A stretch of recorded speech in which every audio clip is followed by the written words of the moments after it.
Las ciudades están viviendo una etapa postindustrial con una situación económica, política, financiera estable, una alta conectividad, son las características, digamos, que identifican a esta ciudad global, con un competitivo nivel de educación y un sector de servicios cultural y de turismo, el sector terciario, altamente especializado. Esta es principalmente la característica de la ciudad global.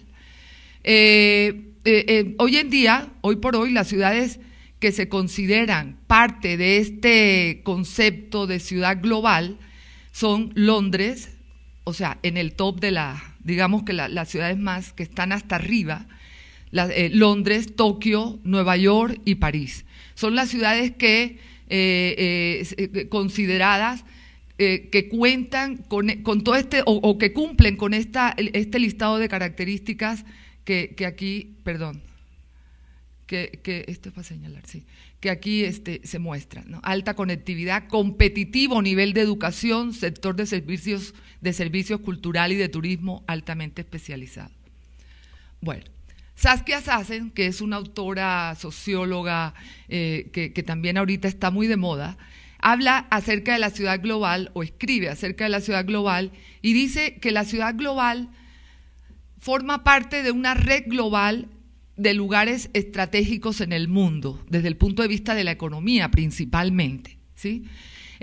No existe la ciudad global aislada, obviamente pues sería una contradicción. Global quiere decir que involucra más allá de los límites, digamos.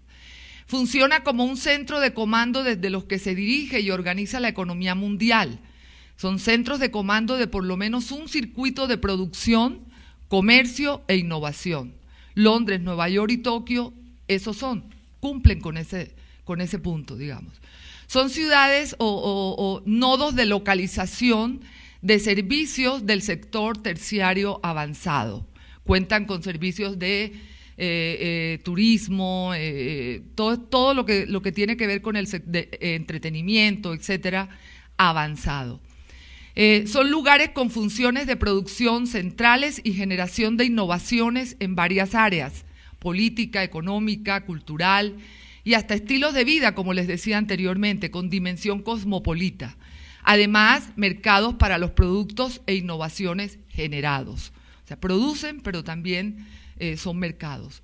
Pero también son nodos estratégicos de recepción y emisión de flujos de capital, decisiones, innovación, servicios, tecnología, apoyadas en redes de información e infraestructura que abarcan el espacio comprendido por la economía del mundo.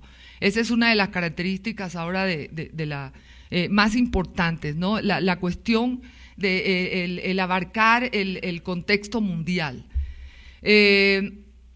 Son ciudades que tienen niveles competitivos, como dije anteriormente, y vuelvo a insistir en esto porque más adelante vamos a hacer énfasis en algunas cosas, en educación, en cultura y en servicios, y alta conectividad, que es un punto importante, ¿sí? Tokio, Chicago, Singapur, Melbourne, en Australia, son ciudades que están dentro de esta clasificación, aunque no están en los primeros lugares, pero que están caminando hacia eso. Es una competencia de ciudades. Hay muchas clasificaciones al respecto y estas clasificaciones muchas veces muestran ciudades que de pronto están en el primer lugar o de pronto las vemos en lugares inferiores, ¿no? En este caso, es una clasificación de ciudades en alfa, beta y gamma, de acuerdo a la importancia de cada ciudad y al nivel de conectividad y competitividad, y encontramos que las ciudades mundiales o globales alfa, con servicios altamente especializados, están divididas en las que tienen, bueno, 12 puntos, que son las mejor posicionadas, las que les dije anteriormente, Londres, Nueva York, París y Tokio, son las ciudades en círculos amarillos, y las que tienen 10 puntos, que también pertenecen a esta primera clasificación, pero un poquito más abajo, que son ciudades como Chicago, Frankfurt, Hong Kong, Los Ángeles, Milán y Singapur. Son las que tienen círculos lila, color morado claro. Después vienen las ciudades mundiales beta, las de 9 puntos, también hay clasificaciones dentro de esta gran clasificación beta, y están San Francisco, Sydney, Toronto, Zúrich, y así van bajando, 8 puntos, Bruselas, Madrid, Ciudad de México inclusive está considerada dentro de las ciudades beta, o sea, eso es una cuestión que nos llama la atención y puede darnos orgullo, pero también marca como una interrogación que más adelante vamos a ver. Y Sao Paulo también. Y después 7 puntos, Moscú y Seúl, ¿no? O sea, y después vienen las ciudades gamma, que son las ciudades menores, y son ciudades que están pues están trabajando para subir en su escala, ¿no? Ámsterdam, Boston, Caracas, Dallas, Düsseldorf, y tienen tienen características importantes que pueden ya, o se consideran ya ciudades globales, pero que están, digamos que estas ciudades están más arriba en el escalón o en la escala digamos, de conectividad y del rol en la economía mundial. Hay muchos criterios para hacer las clasificaciones que llevan a estas diferentes posiciones. Se han publicado muchas clasificaciones al respecto y, por ejemplo, podemos ver que en Alemania la ciudad global es Frankfurt y no Berlín, que es la capital. ¿Sí? O sea, no necesariamente la capital del país es la ciudad global o es la ciudad con características de ciudad global, digamos, o por las conectividades y la dinámica económica que tiene. Entonces, los criterios pueden ser muy diferentes. Las megaciudades, ¿qué papel juegan las megaciudades en este concepto de ciudad global? Las megaciudades, bueno, como su nombre lo indica, megas, son ciudades grandes, con un crecimiento poblacional y del territorio espectacular, ¿no? Pero ¿son ciudades globales? No necesariamente, sí, porque la población la cantidad de población no es un factor que determine esta característica, ¿no? Sino son otras cosas como ya lo vimos, ¿no? Las megaciudades son áreas metropolitanas o ciudades que ya han pasado por el proceso de conurbación, quiere decir que han involucrado centros de población, municipios, como aquí en México, por ejemplo, la ciudad, el DF se expandió tanto, se conurbó con los municipios aledaños, Naucalpan, Tlalnepantla, entonces por eso México es una zona metropolitana, es una metrópolis, ¿sí? Que ha pasado por ese proceso de conurbación. Y normalmente pues, son megaciudades porque suman población a la ciudad central, con estas nuevas poblaciones que van involucrando en su camino, ¿no? Bueno, las megaciudades también son centros de comando, como vimos anteriormente, perdón, soy burra para esto, son centros de comando desde los que se dirige la economía mundial, ¿sí? También las megaciudades pueden ser ciudades globales, pueden ser ciudades que están dentro de esta clasificación, aunque no estén en el escalón superior, ¿no? Pero todavía hay muchas megaciudades que no alcanzan la categoría de ciudades globales. ¿Por qué? Porque todavía hay muchas cosas que tienen que superar, principalmente en los países del tercer mundo, en las ciudades subdesarrolladas, en los países subdesarrollados. ¿Por qué? Porque la estructura económica y los sistemas de información, la conectividad, la infraestructura, etcétera, son escasos, ¿sí? No cumplen con esa característica, aunque la población sea espectacular, digamos. Son principalmente las características en los países de desarrollo, ¿no? Son megaciudades, pero que con una estructura económica y sistemas de información escasos. Tenemos ciudades en Latinoamérica principalmente y también en África, los países subdesarrollados, que tienen procesos de expansión y extensión del territorio, o sea, ocupan grandes zonas del territorio, se van expandiendo, extendiendo espectacularmente, pero de una forma dispersa y desarticulada, sin planeación, digamos, entre comillas, ¿no? Dispersa, desarticulada, desintegrada, y esto no contribuye a que estas características que se están posicionando como las características principales para hacer una ciudad global no sean alcanzadas por nuestras ciudades. Entonces, esa es una preocupación, ¿sí? Ciudades como Lagos en Nigeria, que es una ciudad como cualquiera acá en Latinoamérica, Caracas, Cartagena, ciudades que se expanden de manera importante hacia el territorio sin ninguna planificación ni una idea de ciudad. Y entonces, bueno, las 10 megaciudades más grandes del mundo, que no necesariamente son ciudades globales, están clasificadas de esta manera. Japón, Tokio es una ciudad global importante, con 35.200.000 habitantes en su área metropolitana. Vemos que, como vamos a ver en la siguiente diapositiva, Japón tiene la macrorregión más importante en el mundo.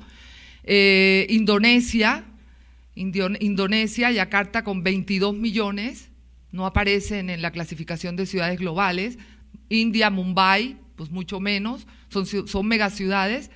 India, Delhi, con 20 millones, Filipinas, Manila, con 20 millones y pico, Nueva York, Nueva Jersey, sí, y está considerada dentro de la escala de la clasificación que mostramos anteriormente.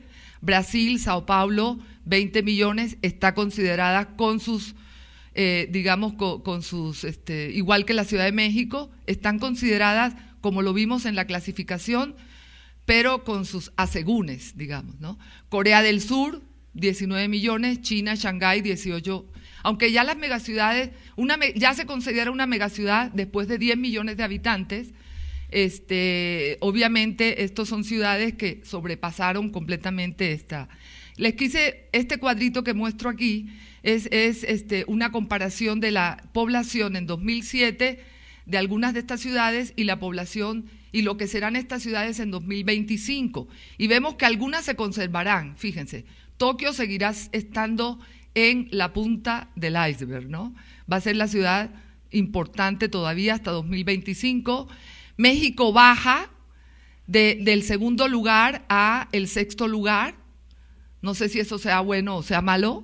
A lo mejor es malo porque ya vamos a ir perdiendo los primeros lugares y bueno, eso es importante, estar dentro de los primeros lugares, ¿verdad?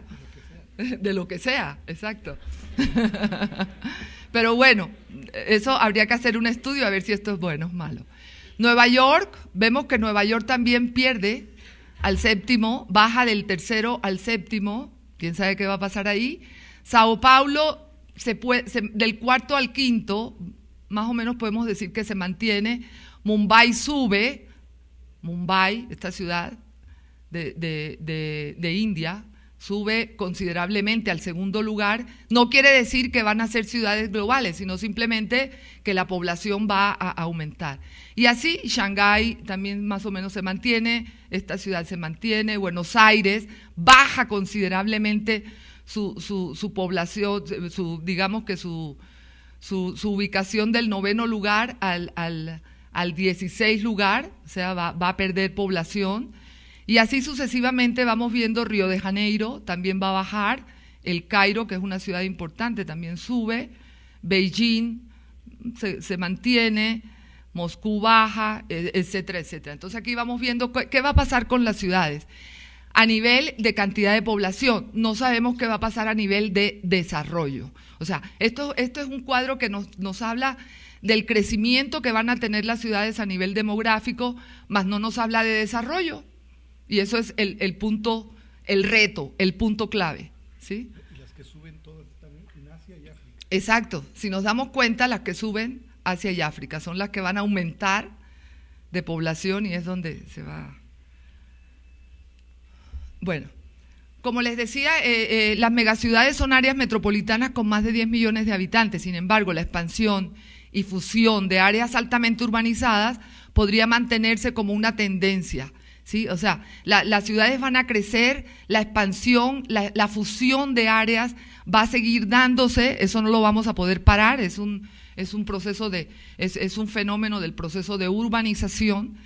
Y entonces se van a formar, se empiezan a formar las macrorregiones, ¿sí? Macrorregiones, como su nombre lo indica. Ya esto rebasa los límites de la ciudad y empieza a tomar otras connotaciones. Y tenemos, por ejemplo, que Tokio, Yokohama, el corredor Tokio, Yokohama, Nagoya, con Kioto, Osaka y Kobe, generan la mayor macrorregión metropolitana del mundo, ¿sí? Y como vimos en el cuadrito anterior, Tokio se conserva porque se va a conservar en su nivel de ciudad más, digamos, representativa en ese sentido, ¿no? Entonces, después tenemos también el área Rin-Ruhr, o sea, se está dando todo, además de estas áreas megaciudades formadas por áreas por esta concentración de ciudades, también se están dando las macroregiones que van un poco más allá de la simple fusión de centros de población cercanas a las ciudades centrales o municipios o este tipo de cosas. ¿Sí?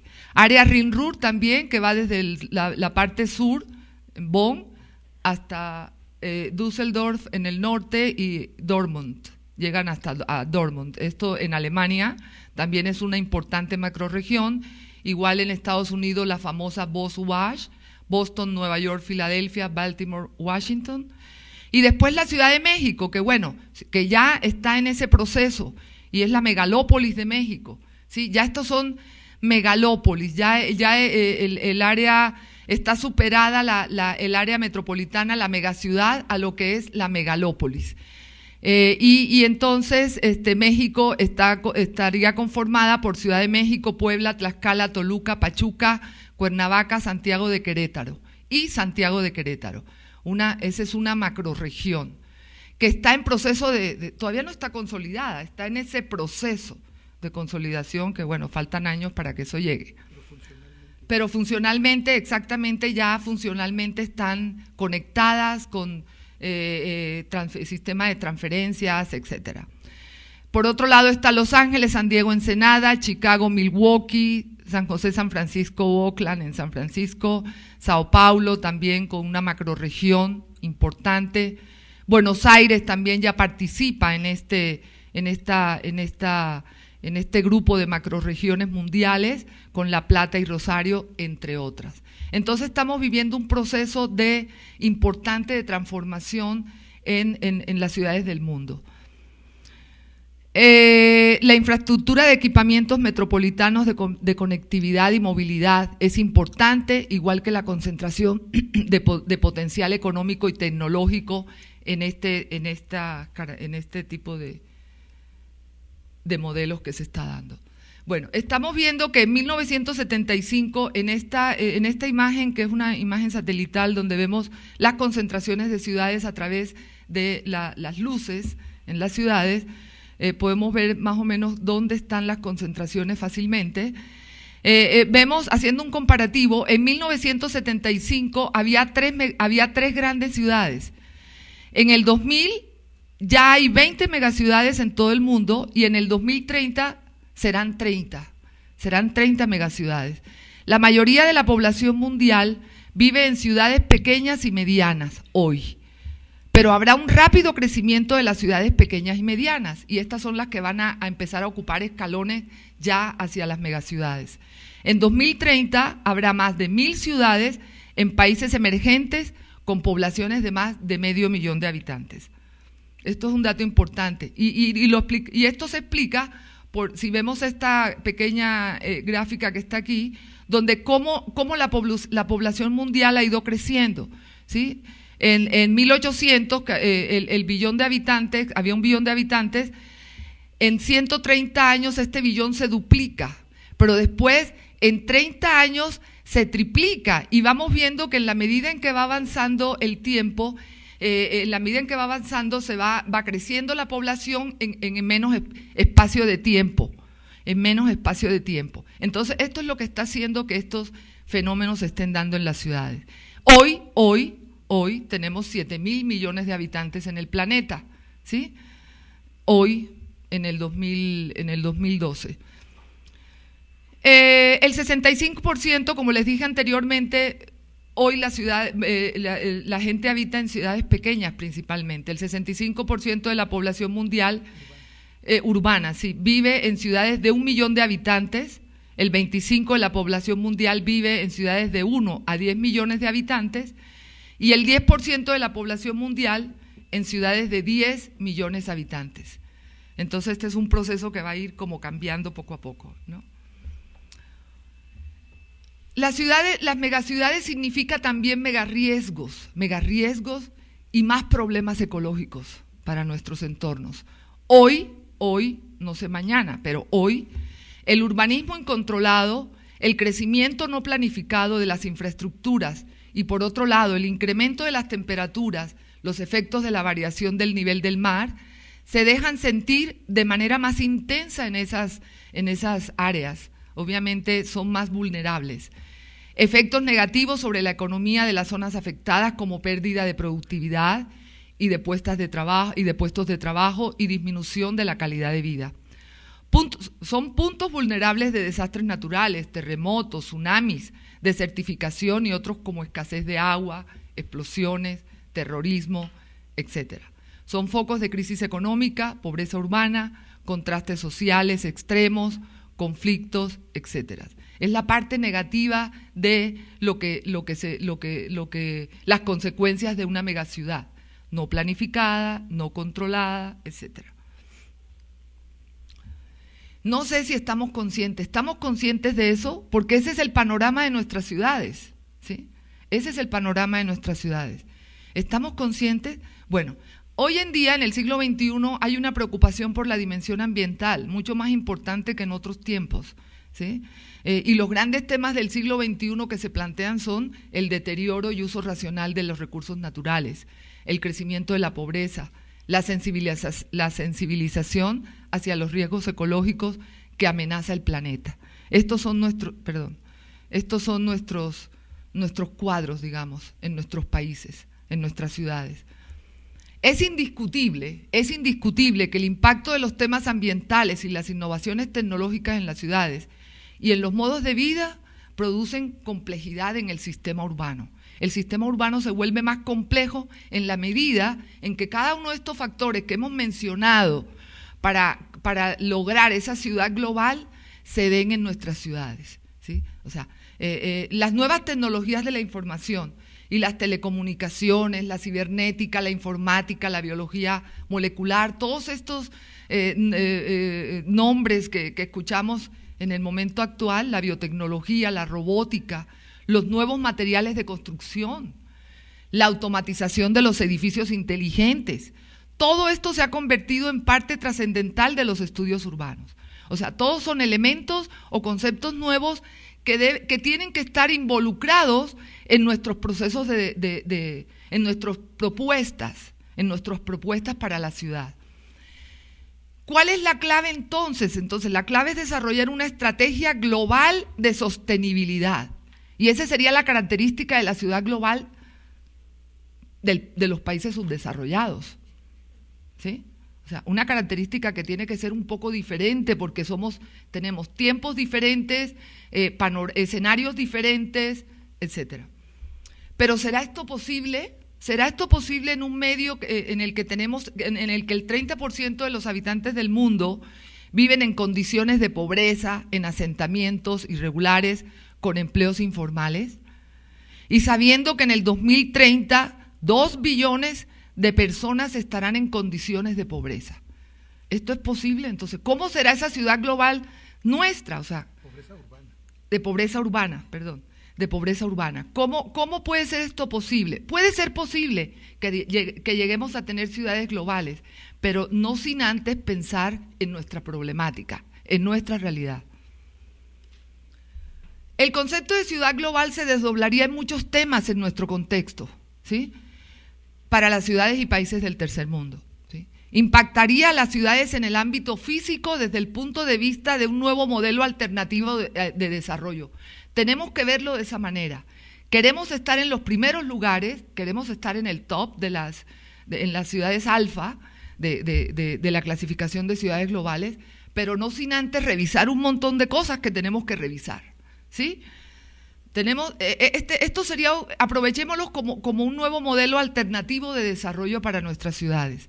En cuanto a su estructura, en cuanto a su morfología, esto generando diversidad económica, multifuncionalidad, no dispersión, sino concentración, no dispersión, sino mezcla de usos, etc. La arquitectura y el urbanismo tendrían que tener nuevas respuestas a esta nueva dinámica mundial que se nos está presentando, ¿sí? ¿Por qué? Porque los arquitectos y urbanistas somos los que hacemos ciudad, ¿no? Diferentes formas de abordar los problemas que lógicamente tendrán que apuntar hacia diferentes realidades y diferentes formas de vida. O sea, tenemos que cambiar nuestra manera de pensar como especialistas, como profesionales, como los que hacemos ciudad, nuestra manera de pensar acerca de cómo tiene que ser el proyecto de ciudad o el modelo de ciudad hacia ese concepto de ciudad global, ¿sí? Estamos viviendo un momento de cambio, un momento de transición. La ciudad actual tiene que caminar hacia la ciudad inteligente, que es una ciudad comprometida con sus habitantes y que él es doctor Ioannis. El doctor Ioannis en su libro lo explica muy bien y que el viernes en su plática nos los va a hacer perfectamente claro y extenso acerca de cómo debe ser esa ciudad inteligente en nuestro contexto, ¿sí? Comprometida con sus habitantes. Sin olvidar que, bueno, hay una influencia importante de la tecnología y la información en los diferentes ámbitos, eso hay que involucrarlo, aprovecharlo, ¿sí? Nuestra realidad es esta, esas son las ciudades que tenemos, con problemas estructurales de inequidad, segregación y exclusión, y muchos problemas más, ¿no? Pero ese es el panorama de nuestras ciudades. Yo aquí puse 3 diapositivas, pero pueden ser un montón. Esto se repite en nuestras ciudades latinoamericanas, ¿no? El modelo de ciudad, obviamente todo este problema ha sido generado por el modelo de ciudad que hemos implantado, que se ha establecido en nuestras ciudades, que tiene que ver más con esta especialización funcional y la zonificación, el zoning famoso del que tú hablabas, que fue el que, bueno, en ese momento era, y que eso es de la escuela germánica, eso viene de Alemania, ¿no? Sí, de la Carta de Atenas, pero es en la escuela germánica. Bueno, de todas formas, esto en ese momento era viable, era factible para las ciudades, se veía como el modelo ideal para las ciudades, pero resulta que no fue y esta especialización funcional de los usos residenciales, comerciales, industriales en el territorio, lo que generaron fue pobreza, simplificación de la ciudad, desarticulación, desintegración y el problema mayor, el aumento explosivo de la movilidad, ¿no? Y la consecuencia, un modelo de ciudad absolutamente insostenible. Estas imágenes las vemos en cualquier ciudad del tercer mundo, no solamente en Latinoamérica, ¿eh? Igual que estas que vemos aquí. El problema es que un amplio sector informal o unos de tantos problemas, o varios de tantos problemas, estos que se puntean aquí, que el amplio sector informal en rápido crecimiento es incapaz de ser captado por el sector formal, ¿sí? Y podemos volver atrás con esta cuestión de cómo fue el proceso o cómo ha sido el proceso de urbanización. Más adelante tocaremos un poquito de eso. La inestabilidad monetaria, la infraestructura deficiente para la población total, la alta fragmentación urbana, las pocas oportunidades para los habitantes y otros muchos factores que ponen en desventaja a las ciudades en esa competencia global, ¿sí? O sea, muchos problemas que tenemos que resolver. El mercado de la vivienda también ha contribuido en gran medida a que las ciudades se extiendan de manera nada positiva para nuestras ciudades, ¿no? Ha empujado a amplios sectores de la población a ubicarse en periferias extensas con precios relativamente bajos, mucho más bajos de lo que podrían ser acá en la ciudad, generando segregación social, descohesión y dificultad para acceder a los servicios básicos. Es un problema bastante fuerte. Esto, bueno, es un impacto en las ciudades, produce un impacto importante en la ciudad y en sus pobladores y, bueno, un despilfarro de recursos consumidos de modo totalmente ineficiente. Y desde el punto de vista ecológico, la pérdida de contacto con la naturaleza, la pérdida de tradiciones vernáculas, la desvinculación de la arquitectura y de las ciudades de las condiciones de su entorno natural y paisaje, pero además violencia, problemas sociales, violencia y desesperanza de la gente que no ve para cuándo, no ve cuándo esto pueda cambiar. La motorización de las ciudades es un impacto de las nuevas tecnologías, ¿sí? Y además esto viene desde la revolución industrial, ¿no? Cuando aparece el ferrocarril y todas estas cosas que incitan y más o menos, bueno, que eso en su momento resolvió un problema grandísimo, pero aquí estamos viviendo hoy las consecuencias, ¿no? Y estimuló la movilidad, la motorización de las ciudades, digamos.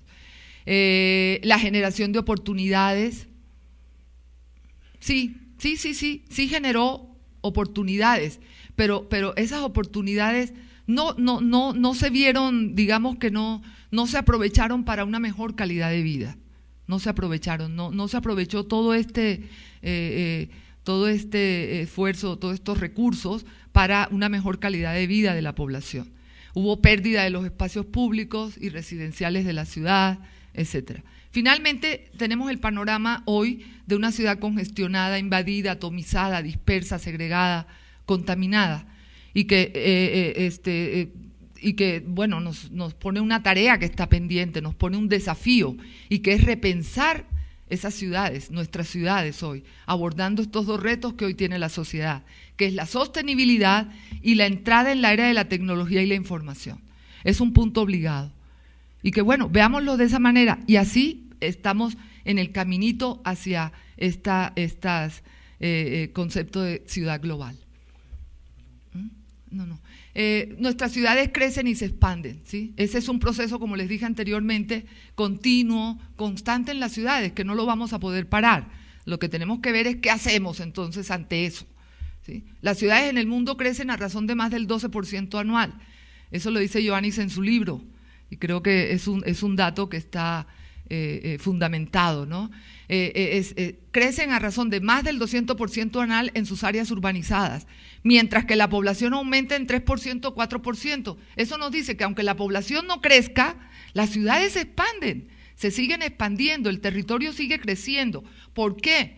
Porque aparecen nuevas centralidades, nuevos equipamientos, nuevas actividades económicas, que generan ahorita, por ejemplo, los polígonos industriales, ¿cómo se llama el que está por la UAM? Los tecnoparques, esos equipamientos nuevos que antes no existían. El nuevo sector terciario que está favorecido por las velocidades del transporte y que facilita la movilidad, la gente se mueve con mucha facilidad, las telecomunicaciones, y por ende, bueno, esto provoca nuevos usuarios que llegan y demandan vivienda. Y sucede esto, ¿no? La periferia extensa. La ciudad actual es más compleja, es menos legible, hay cambios en su estructura original. Como dijimos, normalmente el crecimiento es de 10 a 40 veces de su tamaño original. Las ciudades han crecido de su tamaño original de 10 a 40 veces. Por ejemplo, Chicago en población creció el 4%, pero se expandió en un 46%. Y bueno, no nos vamos a meter en estos análisis de por qué, ya sabemos. En Nueva York creció en 20 años del 8% en población a un 65% en extensión física del territorio, y así sucesivamente, ¿no?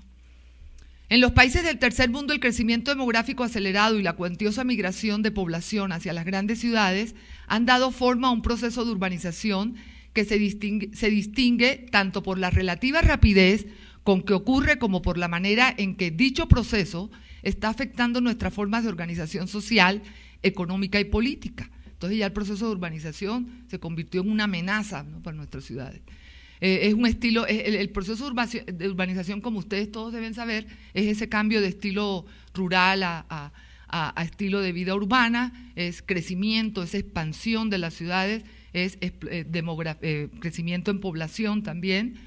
Es un fenómeno multidimensional y es una de las expresiones mayores del proceso global que origina el cambio social. O sea, tiene sus puntos positivos, obviamente, eso no lo podemos negar. Aquí tenemos imágenes de la Ciudad de México, Sao Paulo en Brasil, son ciudades, las ciudades más grandes. Y bueno, ¿y esto a qué nos invita? Nos invita o nos exige estudios sobre el proceso de urbanización en los países subdesarrollados. Tenemos que hacer investigación sobre cómo se ha dado esto y cuáles han sido las consecuencias para entonces abordar propuestas, para abordar nuevos modelos, etcétera. Estudios que tengan que ver con la dispersión no planificada de la industria y la actividad económica en esta dinámica de polos, de partes dispersas en el territorio y de fragmentación que se está dando en las nuevas ciudades, ¿sí? Investigaciones o estudios que tengan que ver con criterios para la mejor orientación de las inversiones sociales y básicas de desarrollo. Eso es prioritario, ¿no? ¿Dónde tenemos que hacer las inversiones? Un estudio, como lo marca Ioannis en su libro, de asincronías entre desarrollo y urbanización. No es lo mismo desarrollo que urbanización, no es lo mismo desarrollo que crecimiento, ¿sí? Un análisis sobre el fomento de un sistema integrado de ciudades y ventajas y desventajas de una ciudad preeminente. ¿Qué pasa cuando, como es el caso de México, cuando hay una ciudad macro y las demás están lejos de esa ciudad principal, como es el caso de la Ciudad de México y las ciudades que siguen en la jerarquía, ¿no? Estos estudios contribuirán de manera significativa a resolver muchos de los problemas señalados, a conocer adecuadamente entre las causas de la distribución de la población y de las actividades económicas en el tiempo y espacio. Esto proporcionará los elementos de juicio necesarios en la formulación de un plan realista de desarrollo económico y social del país y de las regiones que lo integran. O por lo menos, si no nos ayuda a resolver los problemas, estaremos cerca de modelos ideales, digamos. El proceso de urbanización, como les decía, quizá entonces lo podemos ver como una amenaza a la sustentabilidad de las ciudades, ¿sí? Porque ha causado graves impactos para la ciudad y para sus pobladores, que es la situación que vemos actualmente en nuestras ciudades. Entonces, las ciudades de los países subdesarrollados tienen un escenario hostil en el siglo XXI, ¿sí? Entonces, las ciudades están compitiendo para conseguir un escaño como ciudad global, pero no se dan las condiciones políticas, ni económicas, ni sociales para llegar a esto. Entonces, bueno, hay un afán por mostrar los avances tecnológicos y económicos. Ese son como los pininos que estamos haciendo para que nos vean como ciudades globales, ¿no? Nada más mostrar avances tecnológicos, económicos, que son acciones aisladas y que, como dice Guillermo Tella y Alejandro Potoco, tras los rasgos fastuosos de una arquitectura exuberante, altas torres acristaladas, grandes tiendas comerciales y floridos paseos peatonales, las ciudades latinoamericanas encubren otras caras más oscuras, indignas e injustas, la de la pobreza extrema, la miseria cotidiana, la desigualdad. Entonces vemos estas imágenes que son repetibles y repetidas en todas las ciudades de países desarrollados y subdesarrollados, ¿sí? Acá abajo tenemos ejemplos de Buenos Aires, México, por ejemplo, con el Santa Fe. Es una acción aislada, completamente desintegrada de las condiciones reales de la ciudad, ¿sí? De su condición urbanística, etcétera, social, política, etcétera. Buenos Aires también tiene ejemplos importantes y así muchas ciudades. Vemos un perfil homogéneo. Eso es lo que produce esta cuestión de la ciudad global. Las ciudades del tercer mundo y Latinoamérica no han logrado desarrollar una ciudad global, realmente. Hay actividades o flujos económicos que se insertan en procesos globales y lo único que ha podido generar son enclaves urbanos o islas desconectadas del resto de la ciudad y poco representativas de la ciudad en su conjunto. Eso es lo que hemos hecho o lo que se está haciendo en nuestras ciudades, ¿no? Aquí tenemos Santa Fe y algunos otros ejemplos en otras ciudades de Latinoamérica, que estos pueden estar en países del primer mundo, ¿no? Tenemos ejemplos en Latinoamérica que son de especial, digamos, interés y focos donde tenemos que poner atención. En Bogotá se han hecho muchas acciones interesantes, avances, pininos hacia lo que es una ciudad sustentable y hacia lo que tenemos que hacer para llegar entonces a esta condición de ciudad global, ¿sí? Y vemos que Bogotá ha implementado políticas públicas articuladas que persiguen un concepto de ciudad más integral y en cierta medida sustentable, igual que Medellín y a lo mejor por ahí otras ciudades en Latinoamérica, muy pocas, pero que yo creo que hay que reconocer. Hay que reconocer, como yo digo, son líneas muy delgadas que en cualquier momento se rompen y de hecho en Bogotá ya están sucediendo cosas que está poniendo como digamos, en duda, en tela de juicio, todas estas acciones que hemos visto como acciones positivas hacia esto que estamos hablando, ¿no? Y entonces Bogotá, en un escenario negro, en un escenario que en 1995 era el que se veía en los periódicos, la ciudad más peligrosa del continente, con todos estos indicadores que la ponían muy mal posicionadas, surge de pronto digamos que un interés por hacer algo por la ciudad, y gracias a una serie de condiciones que se dieron, políticos con espíritu cívico, con ganas de hacer algo por su ciudad, emprendieron en 1995 y lograron cosas interesantes, ¿sí? Preocupados por la movilidad, por el deterioro ambiental, por la calidad de vida de los habitantes, por la seguridad, lograron cosas interesantes. Pero lograron cosas interesantes porque pudieron articular instancias que son las que toman las decisiones en las ciudades y que hacen que la ciudad se transforme. El gobierno, que es el que dice que se hace y que no se hace, ¿sí? La sociedad, que es la que expresa los problemas, vive los problemas, ¿sí? Pero que también tiene que tener conciencia de las responsabilidades hacia su ciudad. Y los profesionales que transforman el espacio físico, ¿sí? Y el espacio, los proyectos que surgen para lograr una transformación.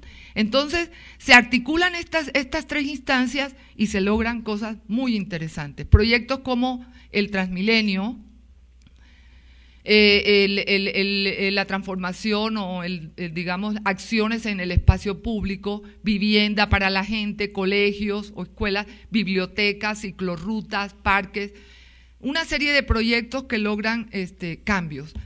Pero cambios donde estas instancias están preocupadas porque, bueno, digamos que antes de decirles esto que les iba a decir, donde hay una visión, proyectos donde hay una visión del gobernante y donde hay unas prioridades, ¿sí?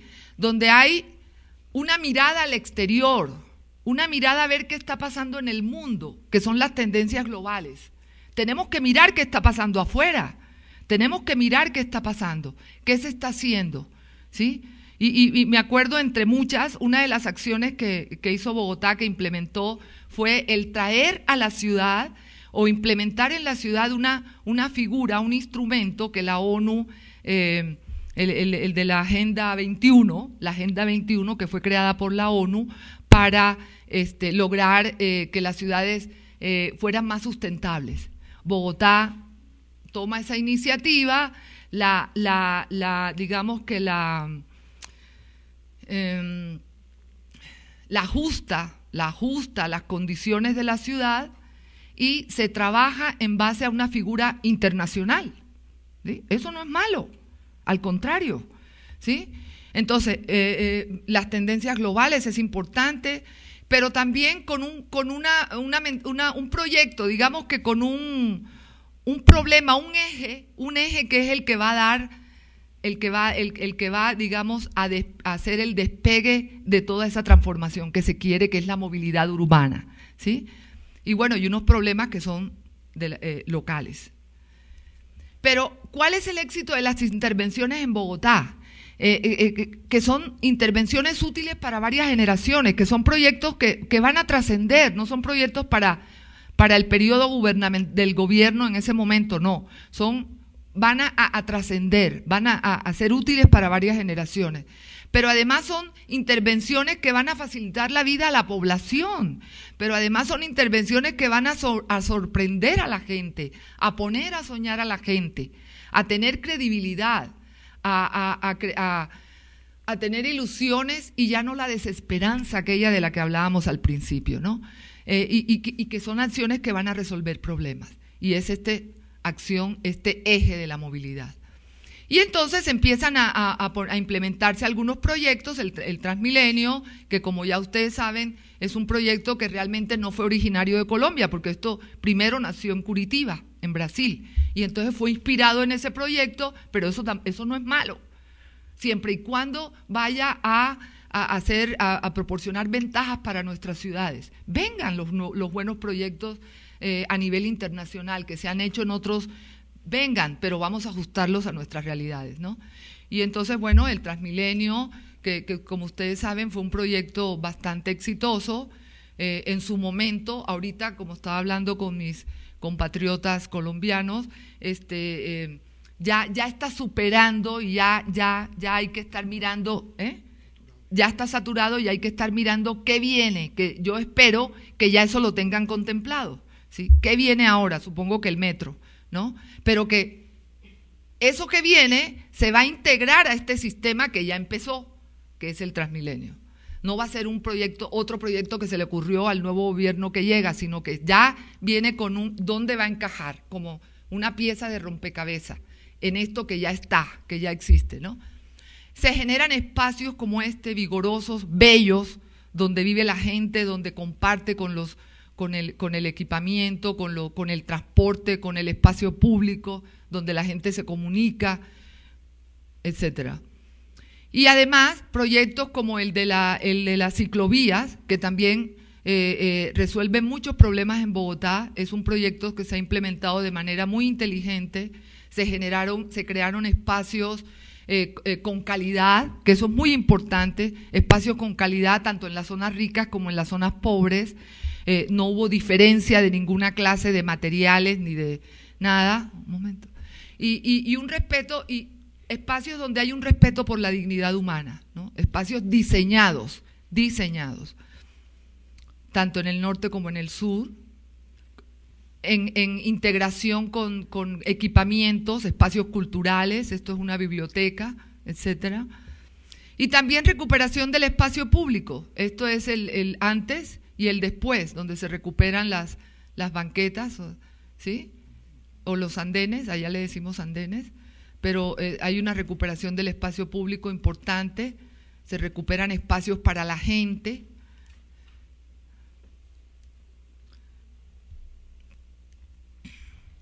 Y entonces se crean también espacios espacios peatonales, donde, como dice aquí, aunque en Europa peatonalizan los centros históricos, no hay razón alguna, eso lo decía David Luna,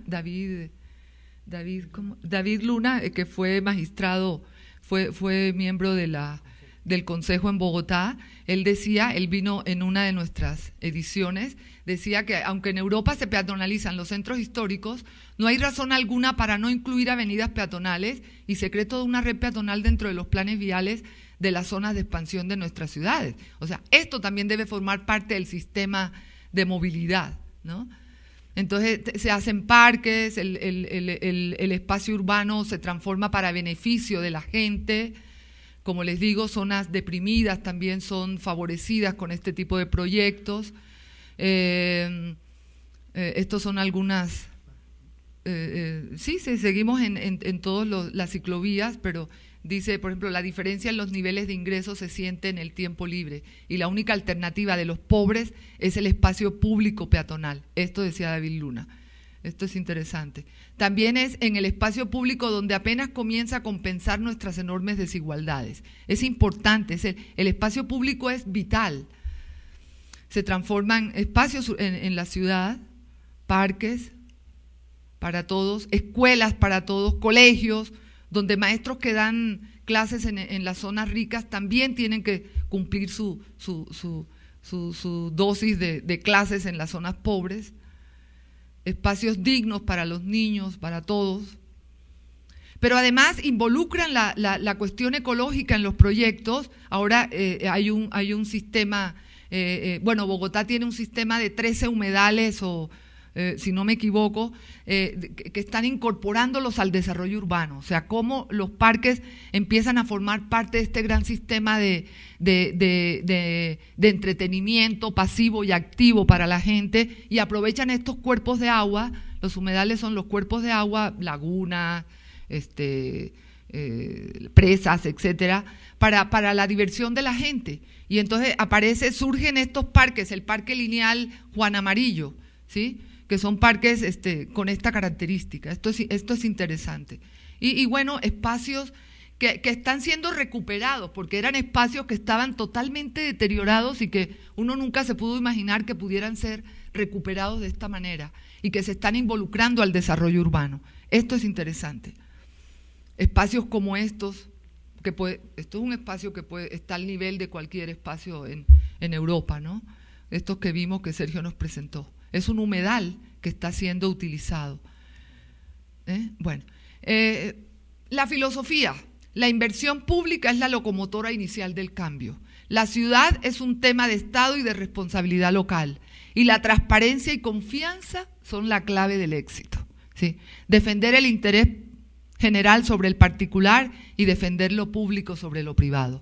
Y así podemos ver muchos proyectos, pero como vemos ahora, como vimos en Bogotá, son proyectos dentro de la ciudad, pero por ahí tenemos que empezar. Tenemos que ordenar nuestra casa para después salir afuera a ordenarlo de afuera, ¿sí? O sea, no podemos.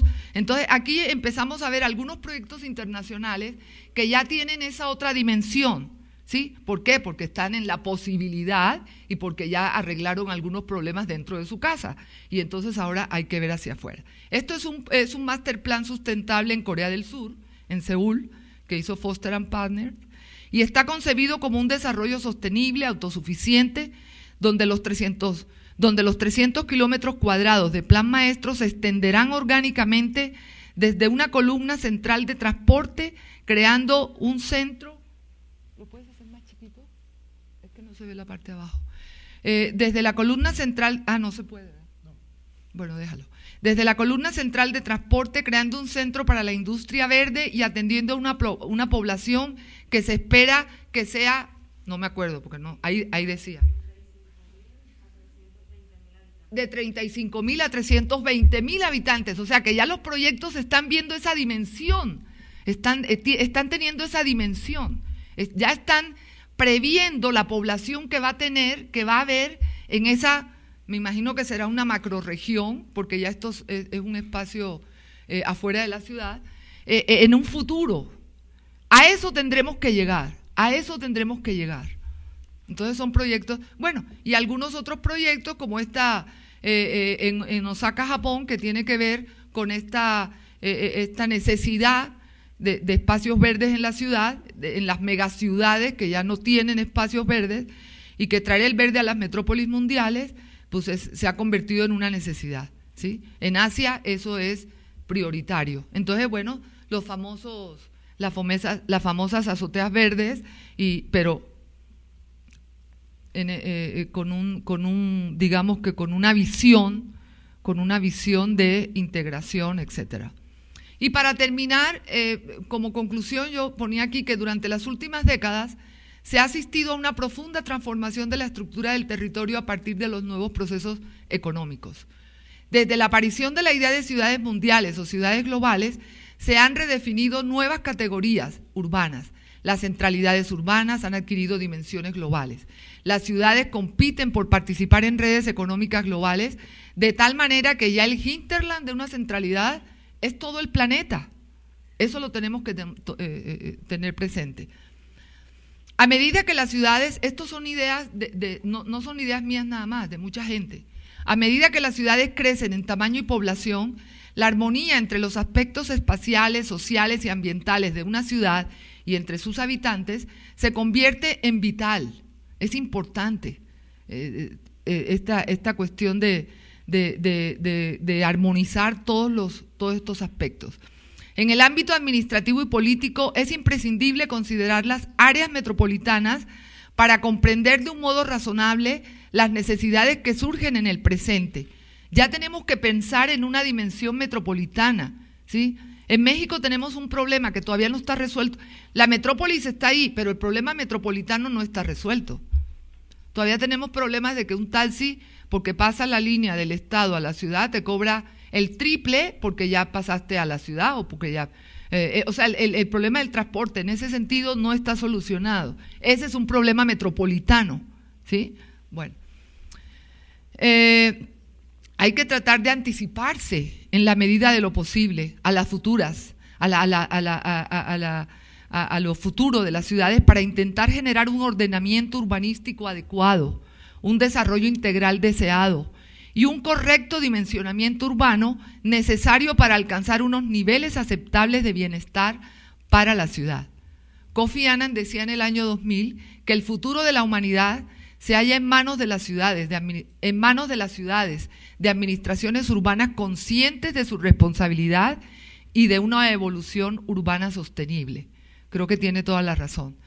Desde las preocupaciones medioambientales se ha hecho popular la expresión, siempre lo digo, esto me gusta, pensar global, actuar local. Pero tan importante es esta perspectiva como la opuesta, pensar local y actuar global, ¿sí? El acomodar las organizaciones a los nuevos retos y al desarrollo de modelos urbanos sostenibles es la clave de nuestro éxito y el de llegar a ciudades globales. Muchas gracias.